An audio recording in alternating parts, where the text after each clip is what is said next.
For the longest time, the morning was my enemy. I've honestly never been a morning person. I remember back in college, my classes weren't even that early, maybe like 9 a.m. was the earliest class, and that was just on a couple of days out of the week. But on those days when I had that early class, I remember setting my alarm for like 8 a.m., knowing that the class was about a 10-minute walk from my dormitory at the time. And so I figured, okay, 8 a.m. gives me a good amount of time to, shower, get ready, grab some breakfast, and walk over to class. I always went to sleep with good intentions the night before, but once 8 a.m. hit and that iPhone alarm sound went off, all I wanted to do was go back to sleep.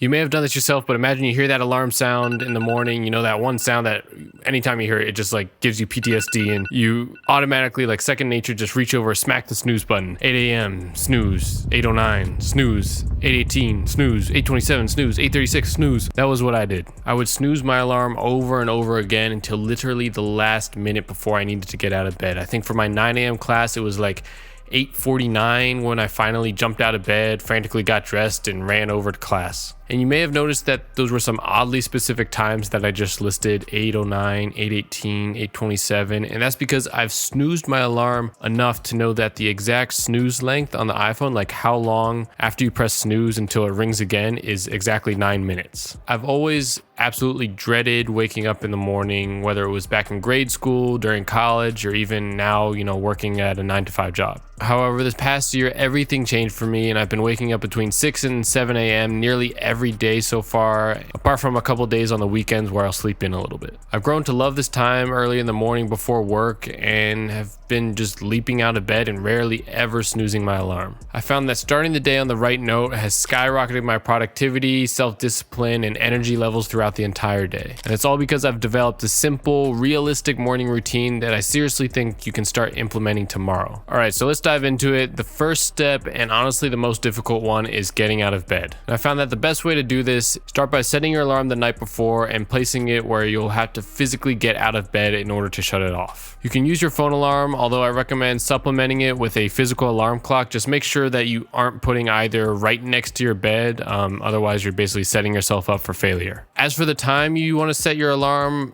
don't go crazy and set it like 3 hours earlier from when you would normally wake up. Start with just 15 minutes earlier. You do that for a couple days. If it's fine, set it another 15 minutes earlier and keep doing that until you reach that ideal time when you want to wake up. When you hear your alarm go off, immediately get out of bed, turn it off, and go straight to the bathroom. Don't get back in bed, don't snooze it. Another 9 minutes of sleep is not going to make you feel any more rested. Realize that when you snooze your alarm, you're delaying your life. You're basically telling yourself that I don't want to wake up, I don't want to be alive right now, because life happens when you are awake. So feel excited that you have the opportunity to wake up and live another day. When you get to the bathroom, immediately wash your face with cold water ideally, brush your teeth, and do your morning skincare routine. If you're working on any fitness goals, this is a great time to weigh yourself or take any progress pictures, and make sure to at least drink 1 or 2 glasses of water immediately after getting up, because your body's going to be super dehydrated from the night before. All right, now that you're up, you're going to want to expose your eyes to some light, ideally natural sunlight. Depending on where you are in the world and what time of year it is, the sun might not be up at this time. So if that's the case, you can delay this section till later, but I would definitely at least turn on all the lights inside your room or wherever you are. But the key here is to expose yourself to natural sunlight as soon as possible once you wake up. So after you get dressed and wash up, head outside and get some of that sunlight into your eyes. This will have immense benefits on both your physical and mental health. Your body will start to wake up and you'll just be much more productive once you do start work. All right, the next step is to journal. And if you want to kill 2 birds with 1 stone here, you can bring your laptop or notebook outside and journal while you're getting exposed to sunlight. As for what you should journal about, I honestly just write whatever's on my mind, maybe what I did the day before, what I plan to do that day, something I'm grateful for, or any sort of feelings or thoughts that are weighing on me. I really just use this as an opportunity to kind of get out, my feelings onto a page and warm my brain up for the day. And it can be really cool to look back, at the end of the month or end of the year and see what you were thinking on a particular day.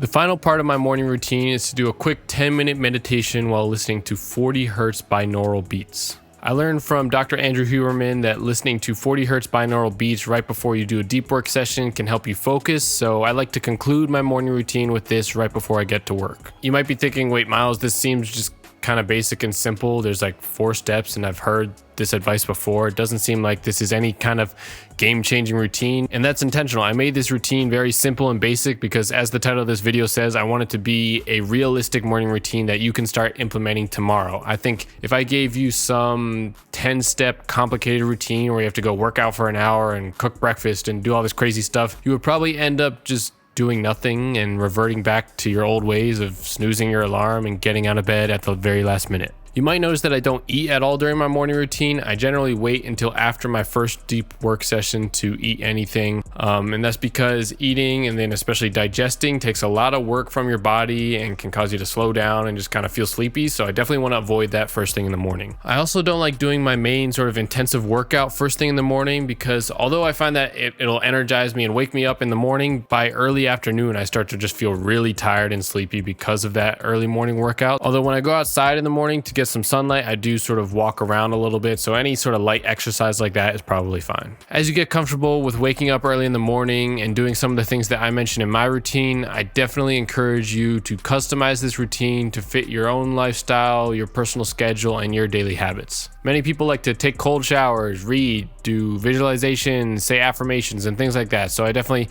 encourage you to, try different things out and see what works best for you. It's really just crucial that your morning routine starts you on a high note and sets you up to have a fulfilling and productive day. I definitely find that on days where I skip my morning routine or I snooze my alarm, that my whole day just kind of falls apart and my productivity just diminishes to near zero. Although it's important, your morning routine isn't everything, and you still need to have a plan for the rest of the day to get your main work done and actually move your life forward. So if you want to ensure that you're living a fulfilling and productive life throughout the entire day, not just in the morning, watch this video where I discuss a minimalist system that you can use to plan out your day to ensure that you get the work done that actually matters. As always, do something that your future self would thank you for.